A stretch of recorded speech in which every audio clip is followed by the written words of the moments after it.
जब भी हम इमोशंस को मैनेज नहीं कर पाते, कंट्रोल नहीं कर पाते, तो इमोशंस हमें कंट्रोल करने लगते हैं, इमोशंस हमें मैनेज करने लगते हैं, तभी गड़बड़ हो जाती है। हम अगर हमारे सिपाहियों की बात करें, बॉर्डर पे जो हमारे सोल्जर्स हैं, जी। वो बेस्ट देते हैं अपना। हम्म। क्यों दे पाते हैं? Because of the emotion that they have towards the Motherland, the emotion that they have for the country India, the Right. emotion that they have in terms of patriotism.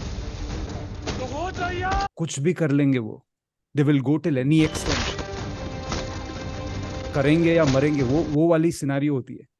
तो वहां पे देखो, इमोशन ही तो है ना, इंटेलिजेंस नहीं Yes. है, emotion ही तो है जो उसको वो कर। So, hello everyone, and welcome on the Beginner's Mindset podcast. And today we have Alok Tong. He is an expert in mindfulness. So he is a coach of mindfulness, and have been, consulting with people. I think more than 700 of people. He's been helping a lot of corporate individuals to become mindfulness, to become clarity thoughts. And so ये काफ़ी ज़्यादा help करते हैं लोगों को। तो आज हम इनके साथ ये पॉडकास्ट होने वाला है, बहुत इंटरेस्टिंग होने वाला है। सो काफ़ी चीज़ें हम बात करने वाले हैं। We will talk about a lot of things, how to become mindfulness, what is the practice it in mindfulness, what to become very clear in your mind, stress free, anxiety free, all of those things. So welcome Alok, how are you? Thank you Ravi, thank you very much. I'm really good, and I would offer my okay. gratitude first of all. Thank you for having me here as a guest on your podcast. And you are doing a great job thank you. with your reading, with the book presentations, with the learnings that you share on your platform with others. और काफी एक अच्छी journey आपने पकड़ ली है, और उस पे आप चलते थैंक जा यू। रहे हो। And I am sure there are so many people out there who are learning from your learnings. So आपका एक जो मिशन है, उसके लिए lot of power to you, Ravi. God bless you, thank you very much for having me here, thanks. And आपका भी mission I think kind of same है कि to help individuals to become stress free, because in we live in this kind of right now where I heard lot of people going through this stressfulness. उनके mind में काफी चीजें चलती रहती है, काफी थॉट्स चलते रहते हैं, नेगेटिव थॉट्स आते रहते हैं। So you are also kind of doing the same thing to yes, become mindfulness. Yes, yes. Ravi, actually देखा जाए ना तो, सी, स्ट्रेस की अगर हम बात करें ना, स्ट्रेस की, एंजाइटी की बात करें, this is a part and parcel of life. जब तक हम जिंदा है, जब तक हमारी सांसें चल रही है, तो जी। तो स्ट्रेस तो होना ही होना है ना। क्योंकि हमेशा हम सोचते हैं कि चीज़ें ऐसी होनी चाहिए, वैसी होनी चाहिए, मेरा ये प्लान है, मेरी वो स्ट्रैटेजी है, मैं ऐसे करके ऐसा कर लूंगा। लेकिन हमेशा चीज़ें वैसे थोड़ी होती है, जैसा हम एग्जैक्टली। चाहते हैं वैसे थोड़ी होती है। 100% things don't always happen as per our expectation.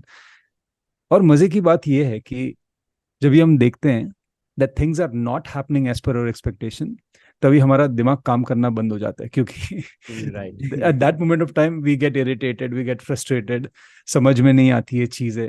और उसी इमोशनल हाई में हम ऐसी कुछ चीजें कर बैठते हैं या किसी को कुछ बोल बैठते हैं जो नहीं करना चाहिए। We are not suppose to say और do, right? We are not suppose to take those impulsive decision, लेकिन हम वो चीजें कर बैठते हैं। उसके बाद हमें गिल्ट और रिग्रेट होता है, काश मैंने ये नहीं कहा होता, I shouldn't have done right. That, I shouldn't have said that.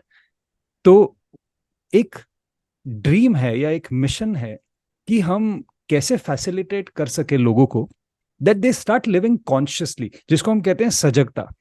अच्छा। सजगता वाला जीवन हम कैसे जी सके, कि I am aware of what is happening in me, I'm aware of how these incidents or these events or this situation is impacting my mental health, whether my intellect is driving me or my emotions are driving me, है ना। अगर वो सजगता थोड़ी थोड़ी सी भी आ जाए कि ये करना चाहिए या नहीं करना चाहिए, ये बोलना चाहिए या नहीं बोलना चाहिए, वो थोड़ी सी सजगता आ जाए, तो will be able to live a happy life. शुरुआत राइट। तो हो ही जाएगी। हाँ जी। हाँ, बिकॉज कि most of the time we act on based on our emotions, if I am not wrong, क्योंकि ऑल ऑफ द टाइम हम ह्यूमंस वेरी इमोशनली वो हैं। हाँ कुछ जी। कुछ भी होता है हमारे लाइफ में तो हम ज्यादा एक्शंस लेते हैं हमारी इमोशंस के बेस। हम्म। और वो और काफी काफी परफेक्टली एक लेसन है जो मैंने पढ़ा था कि कोई फिलोसफर ही थे, आई थिंक बहुत फेमस कोट है कि हम ज्यादा करके हमारी इमोशंस से बहुत अटैच होते हैं। और हम एक्शंस भी लेते हैं based on that. So do you think कि ज्यादा प्रॉब्लम्स जब हम हमारे इमोशंस को लेकर के होती तब आती है? See the thing is, emotions खराब नहीं है। सबसे पहले तो हम ये समझते हैं कि we human beings, we are not just intellectual beings. हमने बहुत ही तरक्की कर ली है इंटेलेक्चुअली, हमने बहुत ही तरक्की कर ली है टेक्नोलॉजी को लेकर। अभी तो हम एआई की बातें सुन रहे हैं, चैट जीपीटी वगैरह वगैरह, इतनी सारी तरक्की कर ली है। लेकिन जो हमारा बेसिस है ना, वो इंटेलेक्चुअल नहीं है। हमारा जो बेसिस है वो इमोशनल है। We are hmm. Emotional beings, है ना। अगर हम साइंटिफिक तरीके से भी देखें तो हमारा जो मस्तिष्क है, हमारा जो ब्रेन है, उसको हम तीन हिस्सों में डिवाइड कर सकते हैं। एक है इंटेलिजेंट ब्रेन, एक है इमोशनल ब्रेन, और फिर एक है रेप्टिलियन ब्रेन। तो इमोशनल ब्रेन जो होता है ना, वो हमेशा ज्यादातर वो एक्टिव होता है। लेकिन प्रॉब्लम क्या है, जब भी हम इमोशंस को समझ नहीं पाते हैं, जब भी हम इमोशंस को मैनेज नहीं कर पाते, कंट्रोल नहीं कर पाते, तो इमोशंस हमें कंट्रोल करने लगते हैं, राइट। इमोशंस हमें मैनेज करने लगते हैं। तभी गड़बड़ हो जाती है। सी, एक तरीके से देखा जाए तो हम अगर हमारे सिपाहियों की बात करें, बॉर्डर पे जो हमारे सोल्जर्स हैं, जी। वो बेस्ट देते हैं अपना, यस और नो। यस। क्यों दे पाते हैं? Because of the emotion that they have towards the Motherland, the emotion that they have for the country India, the right. Emotion that they have in terms of patriotism. कुछ भी कर लेंगे वो, they will go till any extent, करेंगे या मरेंगे, वो वाली सिनारी होती है। तो वहां पे देखो, इमोशन ही तो है ना, इंटेलिजेंस यस। नहीं है, इमोशन ही तो है जो उसको वो कर। आप क्रिकेट मैच देखो, कितना इमोशन होता है। आप फुटबॉल राइट। मैच देखो, कितना इमोशन होता है, पागल हो जाते हैं लोग, है ना। लेकिन इमोशन को अगर हम सही तरीके से और सही दिशा में अगर उसको चैनलाइज करना सीख जाएं, then we can extract a lot of value out of our emotions. लेकिन most of the times what happens is we are not even aware what are we experiencing. Many a times we are not even aware कि मेरे अंदर चल क्या रहा है। किसी ने मुझे कुछ कह दिया तो मेरे अंदर क्या भूकंप आ रहा है। मैंने जैसा चाहा वैसा नहीं हो रहा है तो मैं कितना इरिटेट हो रहा हूँ, कितना फ्रस्ट्रेट हो रहा हूँ। और उस इरिटेशन में, उस फ्रस्ट्रेशन में, उस एंगर में, उस स्ट्रेस में, उस एंजाइटी में मैं क्या कुछ कर बैठता हूँ। राइट। तो वो हो गया कि emotions are working against me, not for me. और वहीं अगर आप समझ लो, विराट कोहली की बात कर लेते हैं, वो पिच पे बैटिंग कर रहे हैं और सही वाला इमोशन लेके आए तो छक्के पे छक्का लगा देंगे। लेकिन अगर वो अपने इमोशन को कंट्रोल नहीं कर पाए तो सीधा बोल्ड भी हो सकते हैं। राइट। है ना। तो बहुत ही सही, बहुत ही जबरदस्त चीज है इमोशन। हाँ तो जी। इमोशंस के साथ आई थिंक आपने सही बात की and this is the reason most of the people enjoy talking to you because you making this changes. And मैंने काफी कुछ देखा। आप काफी एक्टिव भी हैं सोशल मीडिया पे कंटेंट को लेकर के एंड देन जब आप देखते हैं सारी चीजें and you feel proud of yourself कि हाँ काफी चेंजेस आ रहे हैं, हमको सीखने को भी मिल रहा है इतना सारा। So how this, have you been this mindfulness throughout your journey or like ये कुछ accidental था? How did this happen? You go into the mindfulness and teaching everybody. हाँ जी, ये काफी, मतलब मैं एक्सीडेंटल तो नहीं बोलूंगा, क्योंकि सी ऑनेस्टली अगर देखा जाए रवि, एक्सीडेंटल कुछ नहीं होता। मतलब सारा कुछ तय होता है। अम, हम जब पैदा होते हैं तभी हम ये सोच के तो पैदा नहीं होते कि मैं इतनी बुक्स पढ़ूंगा, या मैं माइंडफुलनेस सिखाऊंगा, या मैं क्रिकेटर बनूंगा, मैं बिजनेसमैन बनूंगा, ऐसा। लेकिन जी। हाँ, एक हमारा जो जीवन है ना, when we talk about life, life is a progressive journey, life is a developmental journey. हम जी। चीजें सीखते हैं, गिरते हैं, खड़े होते हैं, इम्प्लीमेंट करते हैं, वो होते रहता है। And that's the reason it is called as a progressive journey. So hmm. I was not like this, not at all. मतलब मैं अगर मेरा बचपन अभी याद करूं, then I will not be able to connect with that person, that child. Not at all good with studies. पढ़ना अच्छा नहीं लगता, मार्क्स भी अच्छे नहीं आते थे। सो वो एक बहुत ही अलग दौर था। लेकिन एक चीज है जो बचपन से मैं देखता आ रहा हूँ, मैं समझता आ रहा हूँ, मैं एक्सपीरियंस करता आ रहा हूँ, और वो है spirituality.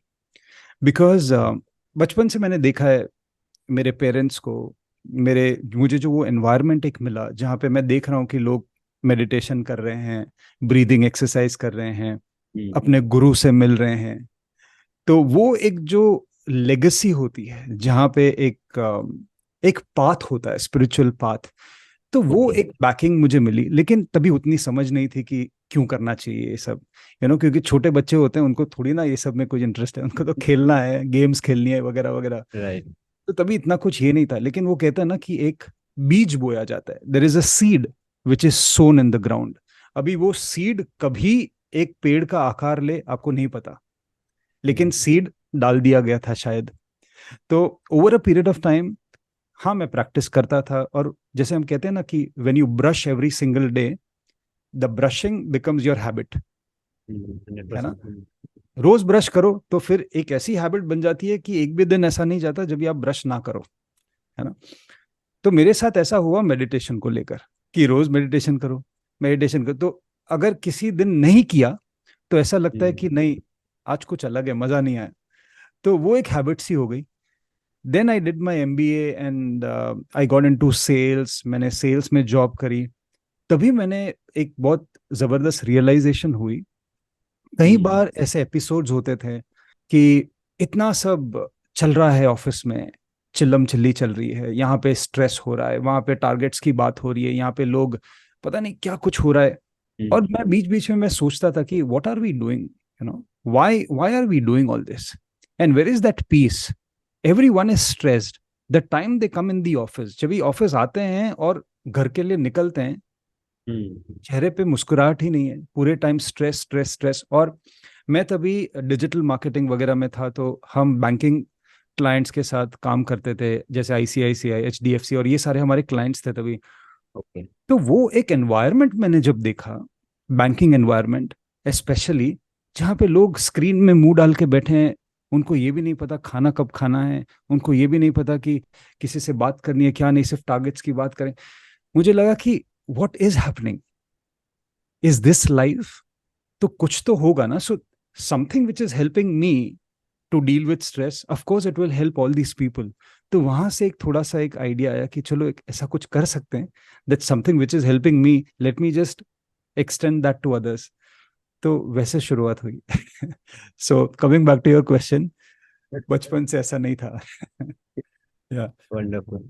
So you also agree with कि हाँ, ये जितना अर्ली ऑन हो सके स्पिरिचुअलिटी हमारे अंदर होनी चाहिए, स्पेशली चाइल्डहुड में. अगर जितना अर्ली ऑन हम अडॉप्ट कर सकें habits of this meditation, obviously ये हमको काफ़ी हेल्प करेगा लॉन्ग टर्म में आगे भी, क्योंकि ये एक हैबिट बन जाएगी. मैंने ना कई बार ये सुना है, और शायद आपने भी सुना होगा और हमारे व्यूअर्स ने भी सुना होगा, कि जब भी कोई मेडिटेशन करने जाता है या योगा या स्पिरिचुअलिटी की साइड जाता है, तो लोग बोलते हैं कि अभी थोड़ी ना ये चीज करने का समय है। हाँ. बाद में जब रिटायर हो गए तभी हम करेंगे, तभी हम ध्यान राइट. करेंगे। लेकिन एक एनालॉजी मेरे दिमाग में आई कि आप जरा ये सोचना कि अगर आपको रग्बी के फील्ड में डाला जाए, जैसे रग्बी जो गेम है, हम ज्यादा नहीं खेलते हैं यहाँ पे, हमें पता भी नहीं है रग्बी के बारे में ज्यादा कुछ। यहाँ पे लोग right. Cricket cricket cricket, football football football. तो समझो, एक अगर व्यक्ति को रग्बी के मैदान में डाल दिया जाए और बोला जाए कि 40 मिनट के बाद निकलना है और लोग खेलेंगे यहाँ पे, उसको ना ही रूल्स के बारे में पता है, उसको ये नहीं पता कि अंदर जाके मुझे करना क्या है, उसको ये नहीं पता कि बॉल कहाँ फेंकनी है, क्या करना है। तो वो तो गिर के अपने आप को मतलब मार वार खा के ही बाहर आएगा। क्योंकि उसको पता ही नहीं कि हो क्या रहा है यहाँ हाँ, पे, है ना। कुछ आइडिया नहीं है. उसको रूल्स नहीं पता, उसको कोई आइडिया नहीं है। Hmm. Life is also like a rugby field. अगर आपको रूल्स नहीं पता और आप सीधा खेलने जाओगे, तो मार वार खा के आओगे वापस। तो, तो पहले रूल्स समझ के जाओ। तो जब भी हम स्पिरिचुअलिटी की बात करते हैं, या मेडिटेशन की बात करते हैं, माइंडफुलनेस की बात करते हैं, या सेल्फ डेवलपमेंट, सेल्फ एनालिसिस या सेल्फ अवेयरनेस की बात करते हैं, that is how we are learning the rules, okay. And those rules will help us to live a happy life. वरना क्या होगा, किसी ने कुछ बोल दिया, उदास हो गए, एक अच्छी न्यूज मिल गई तो खुश हो गए, यहाँ पे जॉब नहीं मिली तो वापस उदास हो गए, वहां पे बॉस ने कुछ बोल दिया तो वापस उदास हो गए, है ना। एक अच्छी सी पिक्चर देख ली तो खुश हो गए, वापस मंडे आने वाला है तो निराश हो गए। तो बस वैसे ही हो जाएगा जीवन। तो रूल्स बहुत जरूरी है। ओके, एक बेस होता है कि जैसा आपने कहा कि रूल्स एक हम्म ध्यान में रख करके देन काफी हम चेंजेस ला सकते हैं लाइफ में। सो अगर किसी को मेडिटेशन जैसा कि आप करते हैं, रोज आपकी हैबिट बन चुकी है, so let's suppose if someone wanted to do meditation and वो कंसिस्टेंस नहीं हो पा रहे अपने लाइफ, सो वो हैबिट में कैसे लेके आ पाए, हम्म इफ या आप सजेस्ट करेंगे पहले थोड़ा थोड़ा से स्टार्ट करें, 5 minutes, 10 minutes, then go for 30 minutes of meditation, तो हम्म ये हैबिट में कैसे ला पाए, क्योंकि काफी टाइम में ये छूट, अगर कुछ दिनों के लिए छूट गया फिर वो कंटिन्यू नहीं कर पाते उस चीज को लेकर के। हम्म हम्म हम्म ये बहुत अच्छा क्वेश्चन आपने पूछा, क्योंकि मैंने एक चीज देखी है। People are really good at starting something, but they are not good at continuation. फिर राइट। वो मेडिटेशन की बात हो गई, जिम जाने की बात हो गई, या कोई भी चीज, हेल्दी खाने की बात हो गई, तो they are very good, very enthusiastic when it comes to starting something, या फिर कोई कोर्स कंज्यूम करने की बात हो गई, लेकिन कंटिन्यू नहीं कर पाते। इसके दो मुख्य कारण हैं, या there are two ways by which we can bring that continuity and consistency. Number one is simplifying the process, and number two is converting that particular thing into a habit, जैसे आपने बोला हैबिट, है ना। देखो, सबसे पहली चीज, अगर हम मेडिटेशन की बात करें, तो मेडिटेशन क्यों करना चाहिए? सबसे पहले तो क्यों, जैसे हम इतना सुनते हैं ना, why the power of why वगैरह वगैरह, क्यों? आप वो उस वाई को समझो। मैं अक्सर ये कहता हूं that calm inside and is equal to calm outside, calm inside is equal to clarity outside. अगर यहाँ पे चक्का जाम होगा तो आपको कुछ क्लियरली दिखेगा ही नहीं, है ना। जैसे आप गाड़ी चलाते हो और पूरा फॉगी हो गया आपका विंडस्क्रीन, तो आप तो ड्राइव ही नहीं कर पाओगे। राइट। सबसे पहले तो आपको वो थोड़ा सा पानी मार के उसको साफ करना पड़ेगा वाइपर से, तब जाके आपको सामने चीजें दिखेगी। वैसे ही आप ये सोच लो कि ये आपकी विंडस्क्रीन है। अगर यहाँ पे इतना टेंशन है, यहाँ पे इतना स्ट्रेस है, यहाँ पे इतना ओवर थिंकिंग है, यहाँ पे इतनी एंग्जाइटी है, क्या होगा, कैसे होगा, कब होगा, इसका मतलब आपको कुछ दिख ही नहीं रहा, आपको कुछ समझ ही नहीं आ रहा, है ना। राइट। सो अ काम mind is full of answers and solutions, a stressed mind is full of questions, doubts and confusion. तो यहाँ पे काम लाना बहुत जरूरी है। मैं अक्सर ये कहता हूँ कि यहाँ काम होगा ना, इंग्लिश वाला CALM, तो ही आपका काम होगा हिंदी वाला KAAM। सो यहाँ पे वंडरफुल। काम लाना बहुत जरूरी है। सो इसीलिए मेडिटेशन करना बहुत जरूरी है। कई बार ये भी होता है कि आप अपने दोस्त के साथ कॉन्वर्जेशन कर रहे हैं, अपने ऑफिस में किसी के साथ कॉन्वर्जेशन कर रहे हैं, या घर वाले किसी के साथ कॉन्वर्जेशन कर रहे हैं, किसी ने कुछ बोल दिया, या आप डिबेट में चले गए, तो इतना गुस्सा आ जाता है, हम कुछ बोल बैठते हैं, कुछ कर बैठते हैं, और रिलेशनशिप भी इम्पैक्ट होता है उससे। तो राइट। अगर उस टाइम पे अगर हम काम माइंड से चीजें को समझे, तो शायद हमें सोल्यूशन के बारे में भी कुछ समझ आ जाए। इसीलिए जरूरी है मेडिटेशन करना। अभी आते हैं इस चीज पे कि मेडिटेशन कैसे शुरू कर सकते हैं। So someone who is really wanting to integrate meditation in their life, start small. Okay, मैं तो कहूंगा कि 1 मिनट मेडिटेशन करो, 1 मिनट शुरुआत करो, 1 मिनट से 60 सेकेंड्स। और इन 60 सेकेंड्स में आपको क्या करना है, आंख बंद करो और आपका ध्यान जो है सिर्फ अपनी सांसों पे रखो। Every breath that is coming in, every breath that is going out. जैसे आप इनहेल करते हो, तो आप अपने आप को कहो इनहेलिंग। जब भी आप एक्सेल करते हो, तो आप अपने आप को कहो excelling. Inhaling, excelling, only for 60 seconds. उतना तो हम कर ही सकते हैं, है ना। उसके बाद थोड़े टाइम के बाद वापस करो 60 सेकेंड्स के लिए। उसके बाद थोड़े टाइम के बाद वापस करो 60 सेकेंड्स के लिए। 2 घंटे के बाद वापस करो 60 सेकेंड्स के लिए। दोपहर को वापस करो, शाम को वापस करो 60 सेकेंड्स के लिए।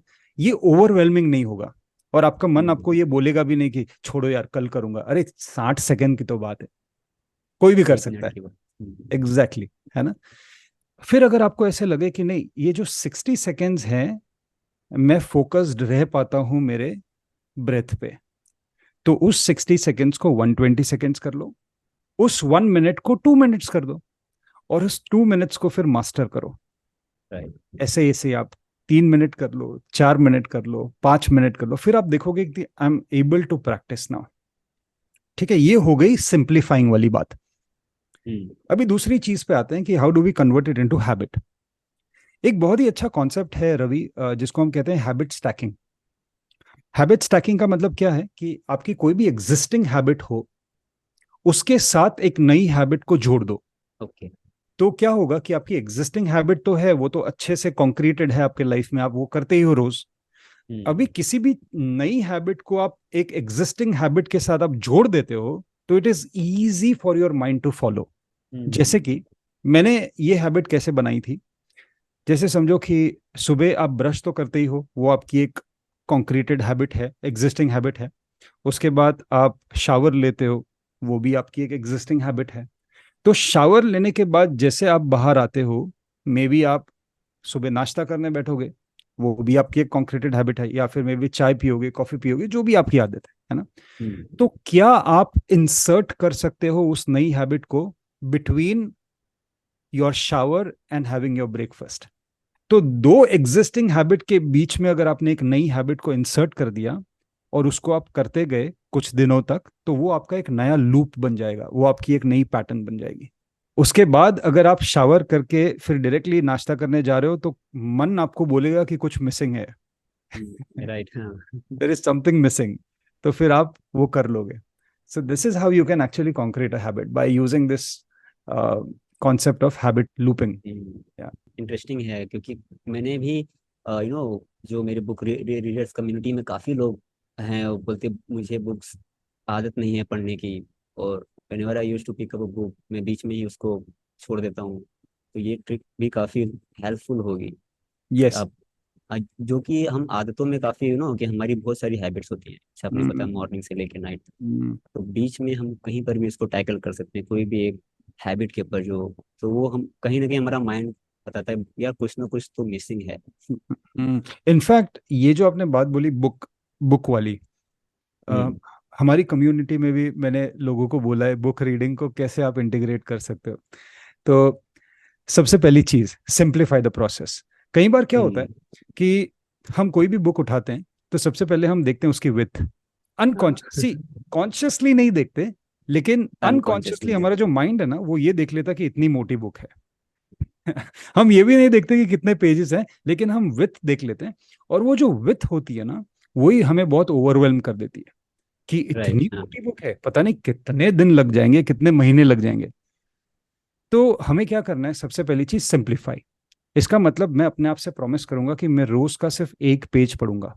रोज का हम्म। मैं सिर्फ एक, कितनी भी इंटरेस्टिंग बुक हो, एक बार मैं पढ़ना शुरू करूं फर्स्ट पेज, फिर मेरा मन नहीं कर रहा है छोड़ने का, लेकिन फिर भी मैं छोड़ूंगा उसको।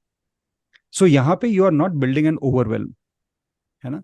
दूसरी चीज, आप ऐसी एक हैबिट कर सकते हो कि आप जब सोने जाओ, तो आपका जो बेड साइड टेबल है, उस बुक की जगह वहां पे होनी चाहिए। जो भी आप बुक पढ़ रहे हो, उस बुक की जगह वहां पे होनी चाहिए, ताकि जब भी आप बेड पे जाओ, अभी स्लीपिंग टाइम है, तो आपकी नजर में आपकी बुक आए, आप उठा के एक पेज पढ़ लो। और फिर बुक मार्क भी यूज कर सकते हो, ताकि ये ना हो कि आप ढूंढने लगो कि मैंने लास्ट कहाँ छोड़ा था, तो वो भी एक ओवरवेलमिंग। राइट। तो हम सारे वो रेजिस्टेंस निकाल रहे हैं। सो अभी सीधा बुक मार्क भी पड़ा है, आपको सिर्फ उठाना है, बुक मार्क से खोलना है और एक पेज पढ़ना है। और एक टाइम डिसाइड कर लो। So place, simplification and time, अगर ये एक लूप आप बना लोगे, then it will become very easy to start with. तो you are also an avid reader, काफ़ी आप भी किताबों में हैं। I, I see.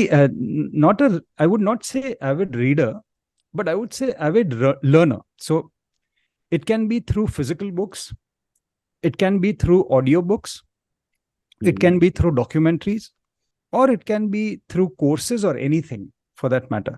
So कहीं से भी, लेकिन हाँ, I love books, so I prefer physical books. ये also. Yeah, no, I have physical this books काफ़ी। छोटा सा shelf no behind me, so yeah.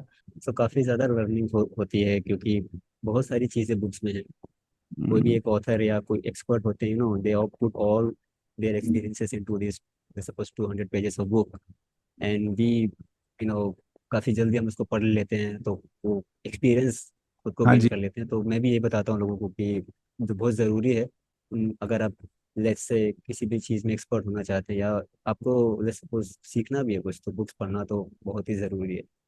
तो इसके लिए ही काफी ज्यादा लोग कनेक्टेड भी हैं आई थिंक, तो उनको अच्छा लगता है। बहुत सारी हम्म। कम्युनिटीज भी हैं हम यहाँ पे रीडिंग की भी। तो ये भी जान के अच्छा लगा कि आप भी उस में इंटरेस्टेड हैं, लर्निंग में, रीडिंग में। हम्म। सो क्वेश्चन था कि ये माइंडफुलनेस और ये मेडिटेशन, क्या ये दोनों अलग अलग चीजें हैं, या इसको ले करके काफी क्वेश्चन भी रहता है लोगों के माइंड में कि हम्म। माइंडफुलनेस कुछ अपर लेवल या चीज है, एंड देन जो हम मेडिटेशन जो रेगुलरली काफी सुनते हैं माइंडफुलनेस, तो ज्यादा लोगों के मन में डाउट भी होता है कि एक्चुअली है क्या, क्या ये मेडिटेशन सेम है या कुछ चीजें इसमें अलग होती हैं। That's a good question.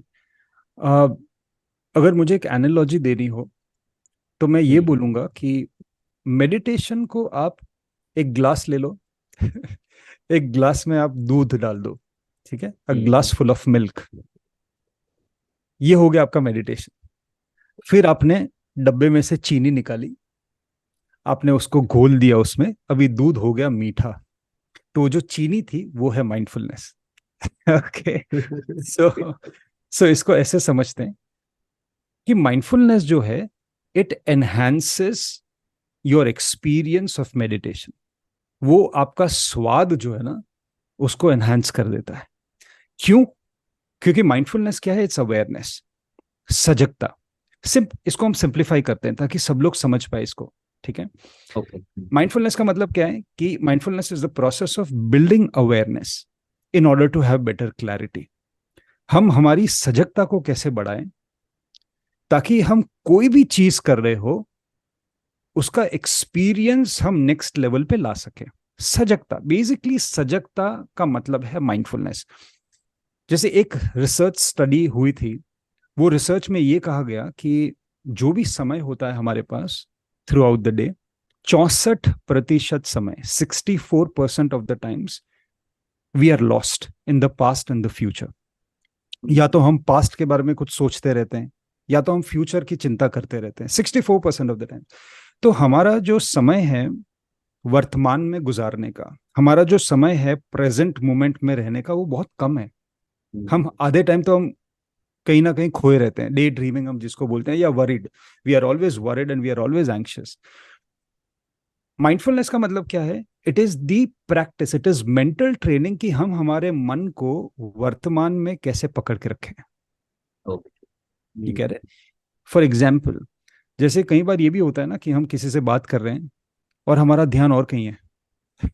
और और वो बताएं। बोल रहे, और वो हमें बोलता है, अरे भाई कहाँ हो, कहाँ गुम गए? नहीं नहीं नहीं, मैं यही हूँ, यही।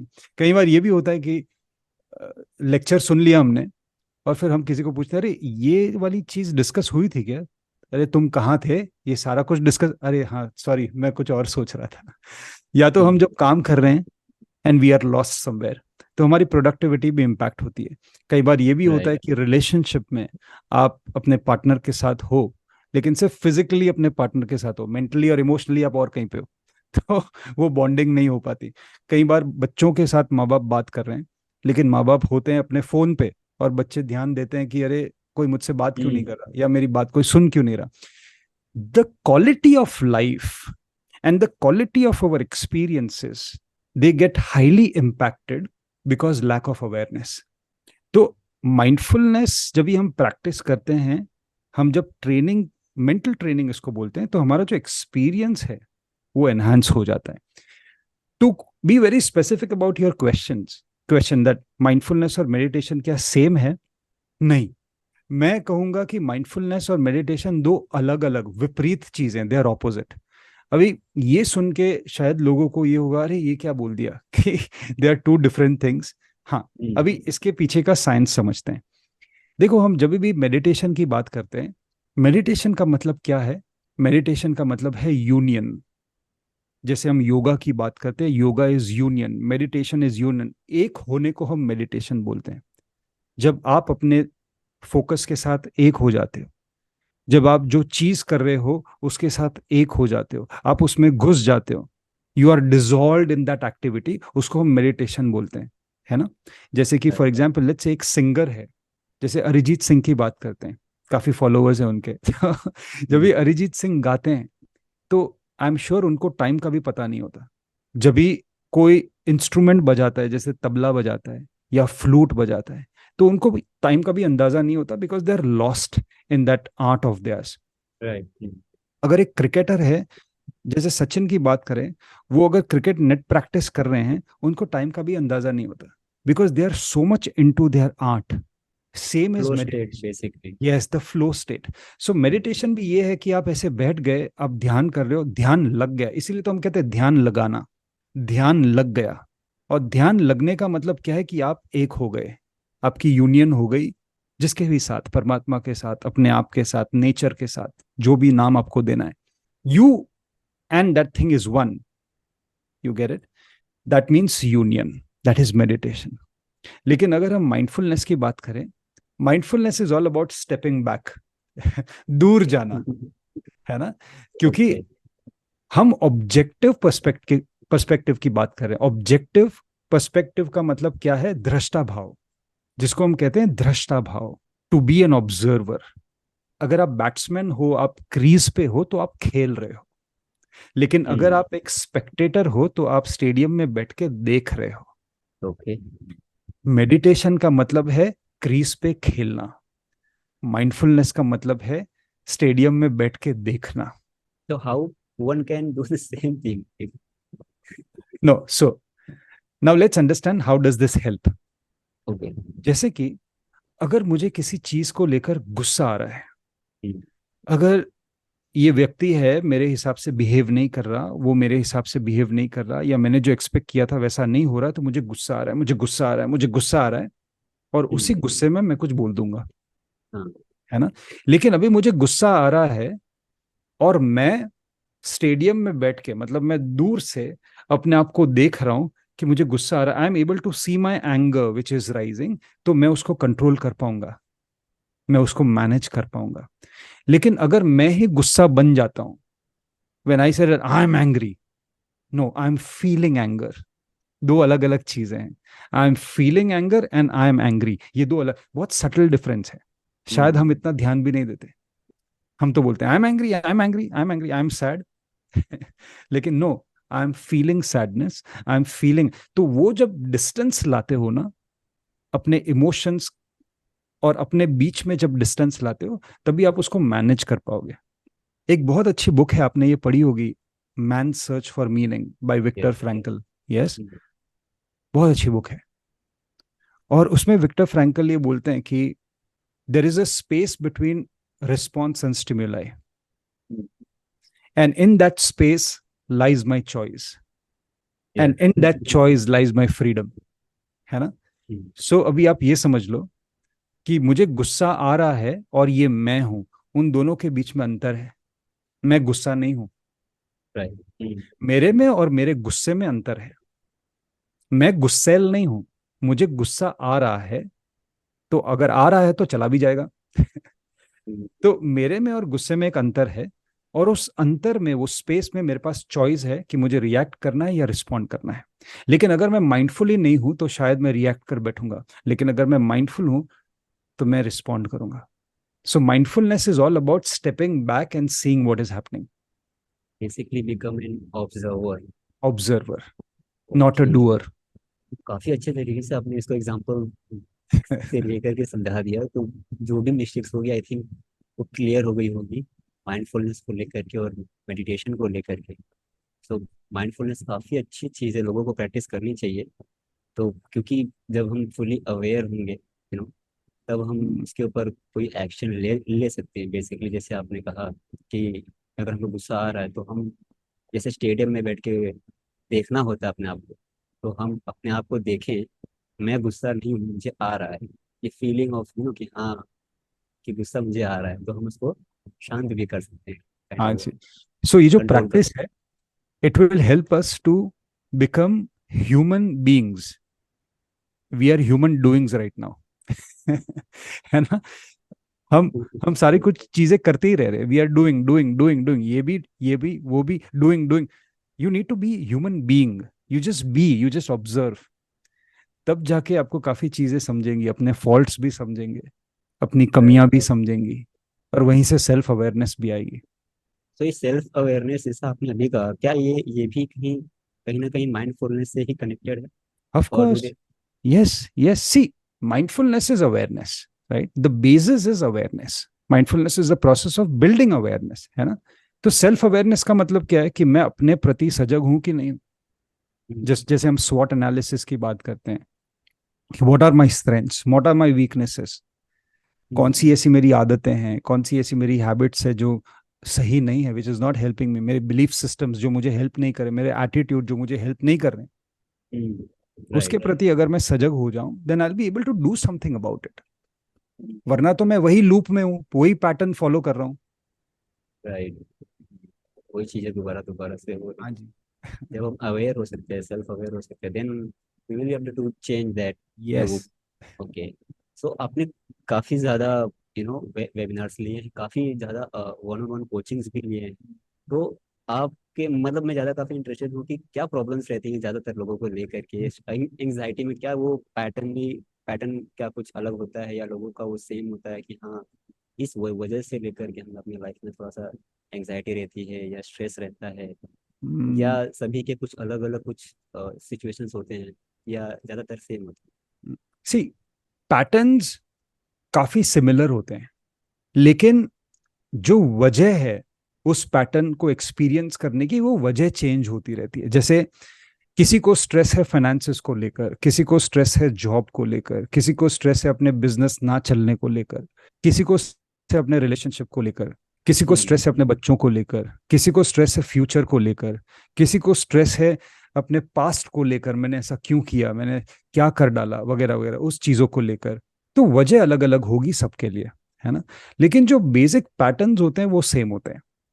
जैसे कुछ पैटर्न्स की अगर मैं बात करूं, तो most of the times people, they blow up the issue, जिसको हम कहते हैं राई का पहाड़ बनाना। The problem is not as bad as a person thinks it to be. कुछ हो गया हमारे दिमाग में, हम उसका 50x या 100x बना देते हैं। वो चीज इतनी बुरी नहीं है। It is not as bad as you are making it to be. तो कई बार हम ये कर देते हैं, ये एक पैटर्न है। दूसरा पैटर्न ये है कि over expectation.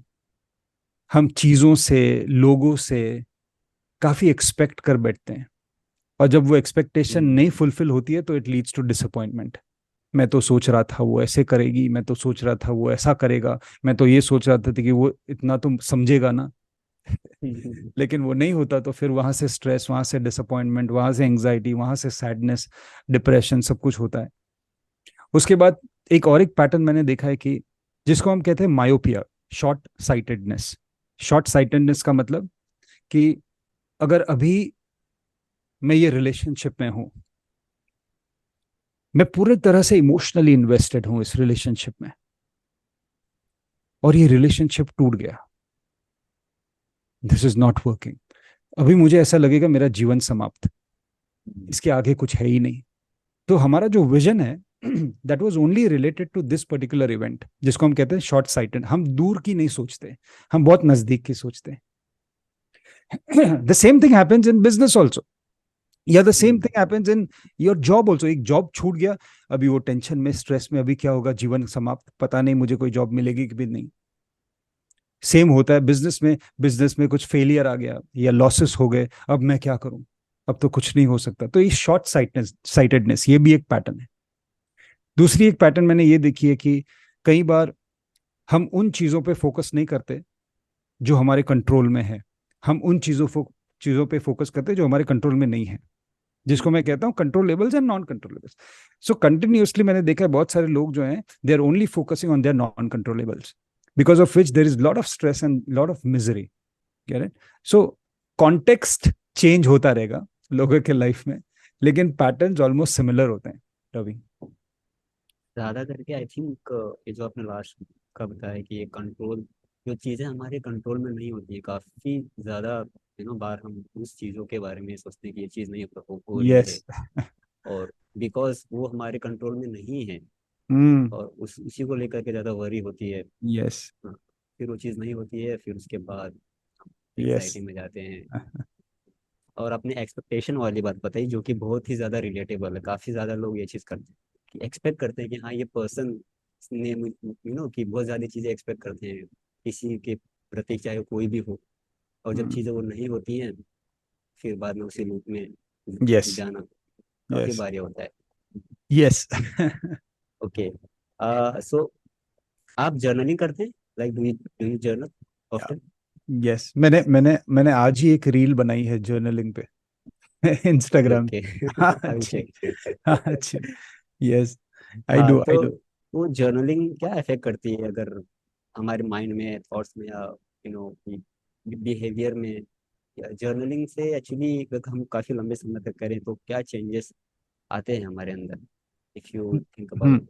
C Ravi, the thing is, journaling जो है ना वो एक प्लेटफॉर्म है। अभी देर इज नो राइट और रॉन्ग वे ऑफ जर्नलिंग, है ना।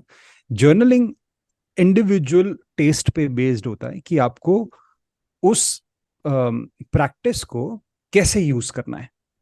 जैसे अगर सिंपली देखा जाए तो एक, मतलब आटा जो है, आपके पास आटा है, आप उसकी रोटी बनाओ, उसका पराठा बनाओ, उसके थेपले बनाओ, जो करना है, पूरियां बनाओ, जो करना है करो, लेकिन वो आटा जो है वो जर्नलिंग है। That is a journal. अभी उस आटे में से आपको क्या बनाना है वो आपके ऊपर है। सो आप सारा कुछ भी बना सकते हो, ठीक है। So there is something called as task journaling. तो ओके। टास्क जर्नलिंग का मतलब ये है कि this is what I follow and this is what I tell my community members also to do, that there so many people are doing it. Task journaling का मतलब ये है कि every night before you go to sleep, आप एक journal अपने bed side पे रखो, और दूसरे दिन, the next day, what are the things, what are the tasks that you want to accomplish in that day, only that day, आप सारी लिस्ट बना लो, ये मुझे करना है, ये मुझे करना है, ये करना है, ये करना है, ये करना है। Step number 1। स्टेप नंबर 2, उसको प्रायोरिटाइज करो। सबसे पहले ये करना चाहिए, उसके बाद मैं ये करूंगा, उसके बाद मैं ये करूंगा, उसके बाद अगर टाइम मिला तो मैं ये करूंगा, ये करूंगा, ये करूंगा, है ना। नंबर भी दे सकते हो, 1 2 3। And this can be basis on what is important and what is urgent. ये दो फैक्टर्स को आप कंबाइन करके आप देख सकते हो, नंबर 1 क्या है, नंबर 2 क्या है, नंबर 3 क्या है। बस अगर इतना करोगे ना तो क्या होगा, सबसे पहली चीज, आपका दिमाग हल्का हो जाएगा। Because most of the right. Times we are carrying so much here, ये भी करना है, वो भी करना है। आधी चीजें तो हमें याद नहीं रहती, और आधा डर तो हमें इस चीज का होगा कि अगर ये याद नहीं रहेगी तो, अगर मैं ये भूल जाऊं। सो अगर आपने ये राइट। थॉट्स अपने पेपर पे डाल दिया तो एटलीस्ट ये, you are creating more mental space, है ना। दूसरे दिन जब भी आप सुबह उठोगे, you exactly know where I have to focus my time, my energy, so that I don't end up wasting time on social media. या ऐसा कुछ ना मैं कर लूं, किसी का फोन आ गया, या मैंने कोई मेल देख लिया, मैंने यहाँ पे, तो you will end up saving more time, and you will end up gaining more from less time. So this is one of the ways to be more productive by journaling. दूसरी एक चीज होती है क्रिएटिव जर्नलिंग। क्रिएटिव जर्नलिंग में ये होता है कि कई बार हमें बहुत आइडियाज आते हैं, हम इतना कुछ पढ़ते हैं, इतना कुछ जानते हैं, इतने लोगों से बात करते हैं, हमारे पास बहुत आइडियाज आते हैं कि ऐसा करना चाहिए, वैसा करना चाहिए, अगर मैंने ये किया तो अच्छा रिजल्ट आएगा। लेकिन हम उसको डॉक्यूमेंट नहीं करते, उस आइडिया को हम लिखते नहीं। कोई भी आइडिया अगर आप लिखोगे नहीं, डॉक्यूमेंट नहीं करोगे, यू विल लूज इट। वो यहाँ पे नहीं रहेगी, right. You will lose it, because of the capacity of our conscious mind which is very less. तो उसको लिख लो। Then you can also create a creative journal, you can build a creative journal, वहां जहाँ पे आप सिर्फ वो थॉट्स लिखो, and in your free time you can just go through all the ideas. और कई बार ऐसा होगा, अरे हाँ ये तो बहुत अच्छा आइडिया था, लास्ट वीक मैंने सोचा था, मैं भूल ही गया था, अच्छा हुआ मैंने लिख लिया। Then you can actually put it into practice. Then there is something called as emotional journaling, वो भी आप कर सकते हो। इमोशनल जर्नलिंग में ये होता है कि what ever you feel, you just right it down at regular intervals. तो वहां से आपका एक, आपको एक, यू आर लॉगिंग इन। जैसे हम ऑफिस में बहुत सारे लोग हैं जो ये देखते होंगे हमारा पॉड, जो देखेंगे हमारा वीडियो, वो रिलेट कर पाएंगे इस चीज़ से। जैसे हमारे पास बहुत ही सारे प्रोजेक्ट मैनेजमेंट सिस्टम्स होते हैं, जहाँ पे हम हमारे एक्टिविटीज लॉग करते हैं कि मैंने सुबह 9 से 10 क्या किया था, 10 से 11। और कई सारी कंपनीज में ये मैंडेटरी होता है, ताकि पता चले कि कोई टाइम पास नहीं कर रहा है, काम कर रहा है ऑफिस में, है ना। तो जैसे हम टास्क लॉग करते हैं, वैसे हम इमोशनल लॉगिंग भी कर सकते हैं कि सुबह इतने से इतने बजे तक आई वॉज फीलिंग इरिटेटेड, इतने से इतने बजे तक आई वॉज फीलिंग एक्साइटेड, इतने से इतने बजे तक आई वॉज फीलिंग एंग्री, वगैरह वगैरह। Now how does this help over a period of time? जब ये आप डेटा अपना देखते हो, लेट्स से वीकली डेटा अगर आप देखते हो, तो आपको ऐसा पता चलेगा कि last week, the entire week I was in a red zone. Last entire week मैं फ्रस्ट्रेटेड था, इरिटेटेड था, मैं एंग्री था। I need to work on my emotions. वरना कई बार हमें पता भी नहीं होता कि what kind of emotional state we are in. Right. काफी डीप में आपने बताया, इतनी इतनी जर्नलिंग के इतने सारे स्टेजेस हैं, इमोशनल जर्नलिंग और काफी अब क्रिएटिव जर्नलिंग, तो बहुत ज्यादा हेल्प करेगा लोगों को अपने पूरे थॉट्स एक हाँ एक जी। नोट्स पे रखने की, एंड देन काफी ज्यादा माइंड में रखते हैं लोग, और हम्म, वो भी हल्का होगा, हाँ जी। Clarity of mind. हम्म, हाँ, स्ट्रेस फ्री भी है काफी, तो जर्नलिंग लोगों को काफी ज्यादा लोगों को करनी चाहिए। मैं एक्चुअली बहुत ना वो हैबिट छूट जाती है कभी कभी, सो आई हम्म। यूज टू जर्नल, बट हाँ मैं टू डू लिस्ट कर लेता हूँ, क्योंकि मुझे काफी ज्यादा रहता है कि ये प्रायोरिटी के बेसिस पे हाँ ये चीज एंड मुझे दैट करनी is helpful also, to do list जो है। हाँ। टास्क जर्नलिंग है, इट्स वेरी हेल्पफुल या। हाँ, तो वो सारी चीजें काफी हेल्पफुल रहती हैं, हम्म, माइंड माइंड को काफी हल्का महसूस होता है, कि हम्म, हाँ चीजें, क्योंकि कि हम यहाँ पे स्टोर करते हैं काफी। और आपने भी कॉन्शियस माइंड के बारे में थोड़ा सा बताया, तो मैं quickly could you explain, like, what subconscious mind and conscious mind, so that our audience can understand a little bit about it. हाँ। सी बेसिकली होता क्या है, हम सब जानते हैं, ये काफी लोगों ने बात भी करी है, कॉन्शियस माइंड सबकॉन्शियस माइंड, मतलब बहुत ही Right, right. घिसा पिटा कॉन्सेप्ट हो गया है वो। Mhm. लेकिन उसको प्रैक्टिकल तरीके से समझते हैं। सी कॉन्शियस माइंड जो है, आप उसको ऐसा समझ लो, अगर मुझे एक एनालॉजी देनी है, कि आप मार्केट गए सब्जी खरीदने, ठीक है, Right. और आप थैली नहीं लेके गए, ठीक है? आपको सब्जी लेनी है, और आप वो जो भैया जी बेच रहे हैं उनको बोलोगे कि 1 किलो ये दे दो, आधा किलो वो दे दो, तो बोलेगा अच्छा थैली दो, हमारे पास तो थैली नहीं है, थैली लाए हो? तो आप बोलोगे नहीं नहीं थैली तो नहीं लाए हैं, हाथ में ही दे दीजिए। तो आप अपने दोनों हाथ आगे करके बोले इसमें डाल दो जितना आएगा, तो आप हाथ में लेके से जा रहे हो। उसके बाद आपको और भी कुछ लेना है, अच्छा कुछ फ्रूट्स दिख गए, आप बोलोगे अरे थोड़े फ्रूट्स ले, वो बोलेगा अच्छा थैली लाए हो, अरे थैली तो नहीं, यहीं पे दे दो। तो आप ही सोचो, ये दो हाथों में आप कितना लेके जाओगे घर पे? आधा तो गिर जाएगा रास्ते में आते आते। Right, तो ऐसा समझ लो कि कॉन्शियस माइंड जो है, इसका मतलब आप दो हाथ फैला के जितना आ रहा है आप उतना हैंडल कर रहे हो। सबकॉन्शियस माइंड का मतलब ये है, आप अपने एक बैकपैक लेके गए और भरते गए भरते गए भरते गए, सारा कुछ आपके साथ। सो सबकॉन्शियस माइंड की कैपेसिटी ज्यादा होती है स्टोरेज की, कॉन्शियस माइंड की कैपेसिटी कम होती है स्टोरेज की, है ना? This is one of the reasons क्यों हम जो नए लर्निंग्स हैं उसको रिमेंबर नहीं कर पाते, याद नहीं रख पाते, और उसको इम्प्लीमेंट नहीं कर पाते। जैसे कुछ दिनों पहले हमारा एक कम्युनिटी का सेशन हो रहा था, उसमें किसी ने ये सवाल पूछा था कि क्यों ऐसा होता है कि हम मोटिवेशनल सेमिनार्स अटेंड करते हैं, हम इंस्पिरेशनल सेमिनार्स, मोटिवेशनल स्पीकर्स को सुनते हैं, काफ़ी अच्छा लगता है, काफ़ी मोटिवेटेड हो जाते हैं, दूसरे दिन से सब टाई टाई फिश वहीं से हम वहीं से नॉर्मल जिंदगी चालू हो जाती। yes. ये इसीलिए होता है क्योंकि कॉन्शियस माइंड की कैपेसिटी इतनी है, आप हाथ फैला के जा रहे हो, इसमें ही डाल दो सारा कुछ, है ना? तो वहां पे आपने इतनी सारी इंफॉर्मेशन लेके तो आ गए, लेकिन फिर नई इंफॉर्मेशन जैसे आती रहेगी तो आपको हाथ खाली करता रहना पड़ेगा नई इंफॉर्मेशन लेने के लिए। तो जो पहले सीखा था वो तो आपने इंप्लीमेंट ही नहीं किया, वो तो भूल गए, है ना? सो इसीलिए बहुत जरूरी है जो आप सीख रहे हो उसको आप इंप्लीमेंट करो, उसको आप रिवाइज करो, और उसको आप हैबिट में तब्दील कर लो, ताकि जो भी आपने सीखा है that becomes your ingrained habit. और कैसे हैबिट में कर सकते हैं? जैसे आपने कुछ सीखा है ना, उसको आप रिवाइज करो थोड़े थोड़े टाइम पे, तो that is one way. Number two, उसको आप किसी के साथ शेयर करो। हम जो सुनते हैं हमें वो ज्यादा याद नहीं रहता, लेकिन हम जो बोलते हैं हमें वो ज्यादा याद रहता है। तो आप Yes. किसी के साथ शेयर करो और आप उसको इम्प्लीमेंट करो। तो ये तीनों चीजें करने से जो कॉन्शियस लर्निंग है आप उसको सबकॉन्शियस में उतार सकोगे। That is why I ask you, because you are explaining things very simple level, so that everyone can relate and understand it. और ये जो concept होता है, ये सबकॉन्शियस, इसका ये बहुत ज़्यादा लोगों को कंफ्यूज कर देता है, और इसलिए मैंने सोचा कि हाँ, आपसे आप काफ़ी ज़्यादा सिंपलर वे में एक्सप्लेन कर पा रहे हैं, तो people can understand very easily.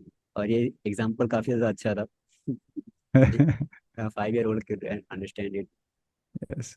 So Alok, you have been teaching and kind of helping these individuals, and you also very expert in mindset coach. So a lot of people are wanted to do the same thing, hmm, or they are because they think कि हाँ, काफी ज्यादा, I don't say कि easy way में, but बोलते काफी comfortable है, हम्म, है ना?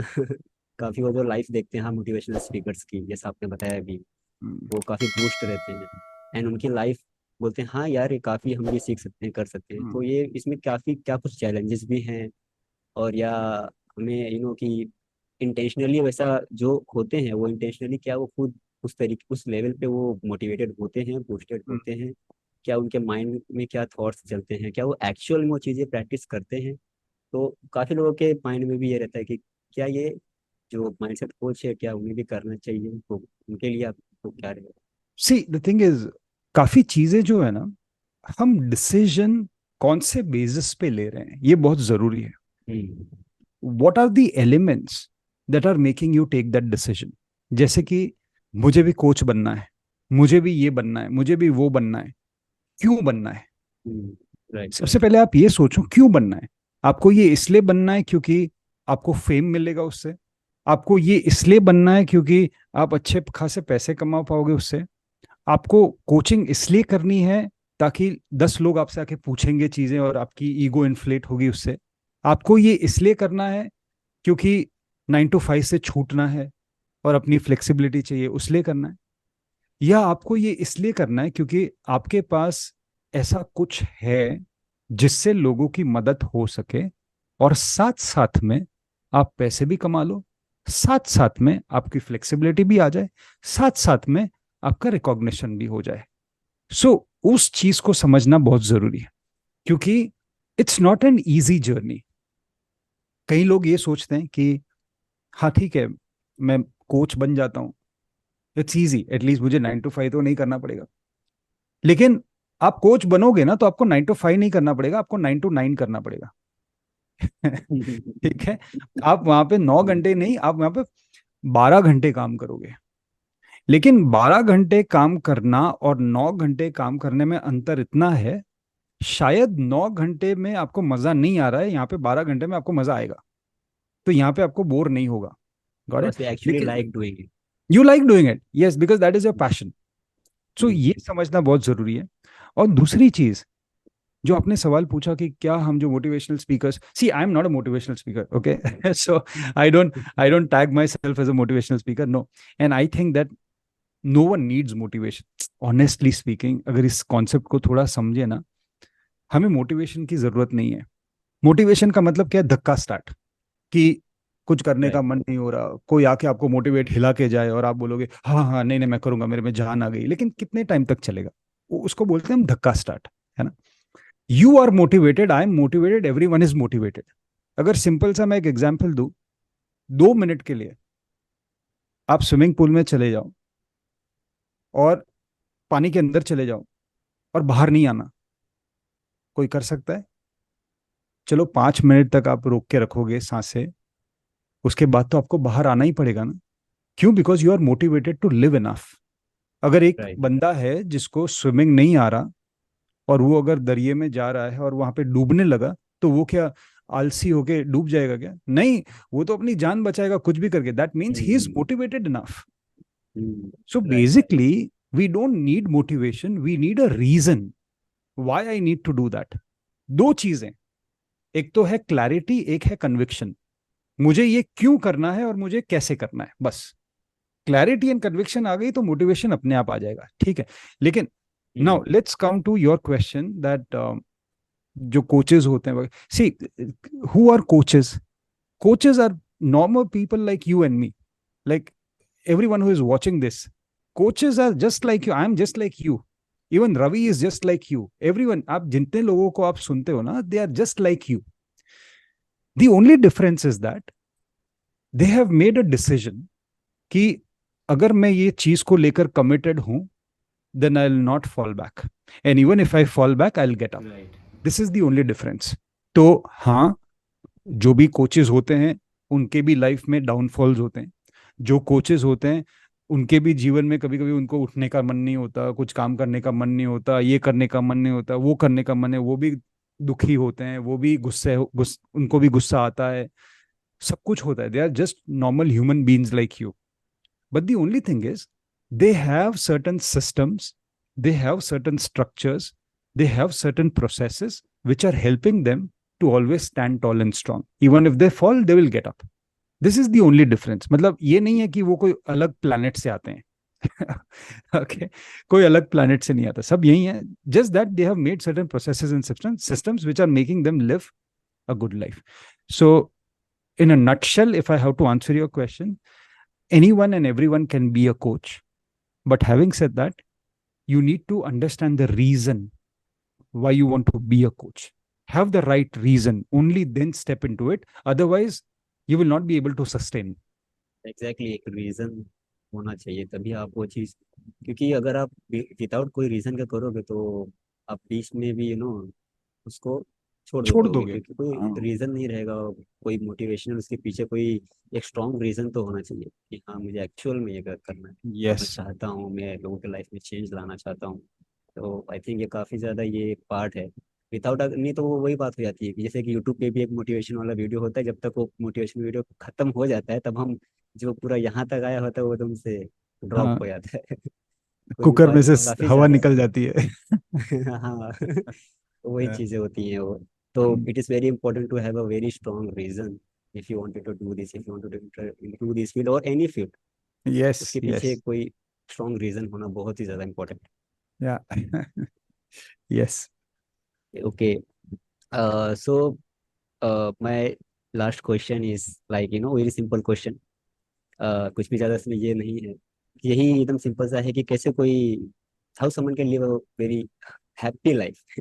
बहुत ही सिंपल सा क्वेश्चन है। स्ट्रेस Mm, फ्री लाइफ हो या उनके लाइफ में काफी निगेटिव फीलिंग्स हैं, थॉट्स हैं, आते जाते रहते हैं, स्टेबल एक माइंड होना चाहिए।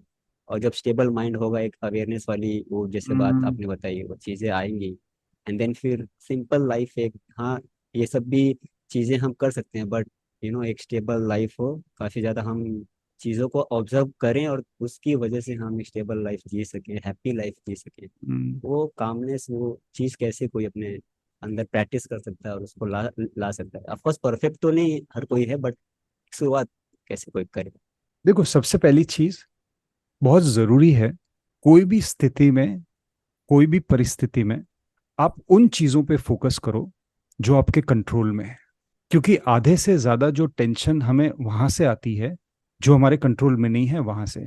सो राइट अगर ही। 10 चीजों में से एक चीज आपके कंट्रोल में है ना, तो पूरी ऊर्जा लगा दो उस एक चीज पे, बाकी की 9 चीजों को भूल जाओ। ठीक है। So that is number one, focus on your controllables, right? Second thing is, keep on learning and growing. Okay. Keep on learning, consistently अपने आप में इन्वेस्टमेंट करते रहो, मेंटली इमोशनली इन्वेस्टमेंट करते रहो, फ्रॉम इंटेलेक्चुअल पर्सपेक्टिव, फाइनेंशियल अपने आप में इन्वेस्टमेंट करते रहो। क्योंकि अगर आप अपने आप में इन्वेस्ट करोगे तो वो कहीं ना कहीं आपके माइंडसेट में शो होगा। राइट, हाँ। तो कहीं पे भी अगर कोई डिफिकल्टी आ जाती है, you are stronger than the difficulty hmm, if you are investing.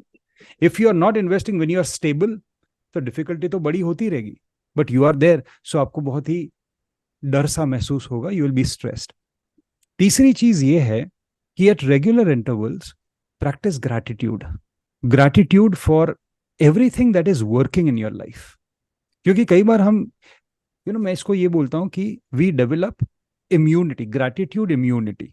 Gratitude right. Immunity का मतलब ये है कि मैं उन सारी चीज़ों को फॉर ग्रांटेड लेने लगता हूँ जो मेरे पास है। मुझे अच्छा खाना मिलता है, maybe I am not grateful for that. मुझे साफ पानी मिल रहा है पीने के लिए, I am not grateful for that. मैं जहाँ हूँ अच्छे से बारिश हो रही है, I am not grateful for that. आप उनको पूछ के देखो जहाँ पे बारिश नहीं हो रही। मुझे एसी मिल रहा है, I am grateful for that. मुझे इंटरनेट मिल रहा है अच्छी स्पीड वाला जिससे मैं कनेक्ट कर पा रहा हूँ, I am grateful for that. I have beautiful people in my life. I'm grateful for that. I'm getting education. I'm grateful for that. I'm grateful for everything. I'm breathing and I'm alive right now. आप Covid का time याद करो, कितने yes. हमें छोड़ के चले गए, but I am still here. I am grateful for that. तो ये जो चीज है ना, ये आपको और स्ट्रांग बनाएगी। कई बार हम क्या करते हैं, हमारा ध्यान सिर्फ उन चीजों पे होता है जो हमारे पास नहीं है। जैसे आप यस, डेंटिस्ट हाँ। के पास जाओ, एक दांत निकलवा के आओ, आपकी जीभ जो है उधर ही जाएगी। जो नहीं है, जो नहीं है, जो नहीं है, जो, हाँ। अरे इतने सारे दांत है वो भी देख लो ना। तो जो नहीं है उसी, राइट, हाँ। तो हम भी यही करते हैं जीवन में, जो नहीं है बस उसी को कंपेयर करते रहेंगे, उसके पास तो ये है, उसकी कमीज मेरी कमीज से सफेद कैसे, वो वाला कंपैरिजन हम्म, जो होता है ना, वो ही करता है। हम्म, तो जो है उसको लेकर great, so all this will empower you. ये तीन चीजें will really help. Wonderful.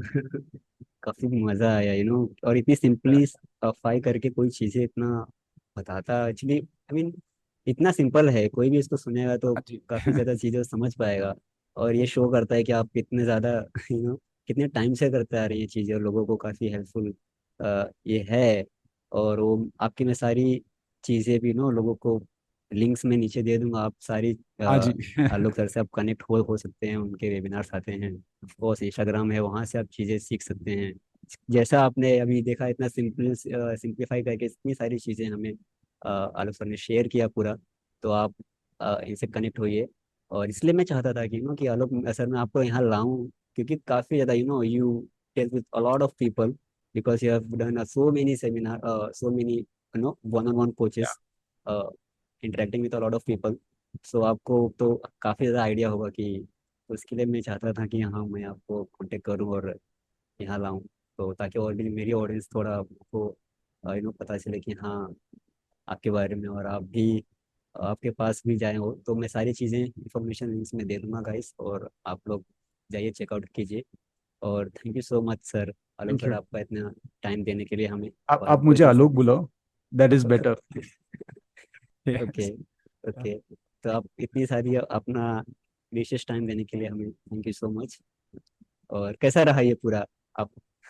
Awesome. See, it's always good to meet people like you, Ravi, because people like you are playing a role of a catalyst.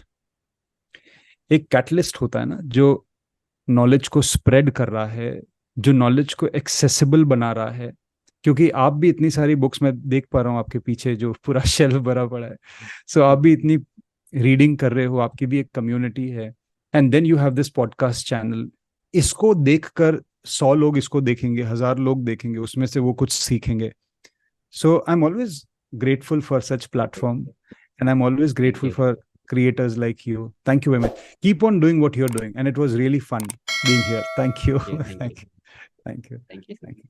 All right, guys, I will link all of the links in the description box below, so you guys can check out Alok and his social media handles, of course, and connect with him. If you have any questions, drop the DM, and he will surely reply to you, and solve all of your all of your problems or negative feelings or negative thoughts, whatever you're experiencing with life. So bye, thank you.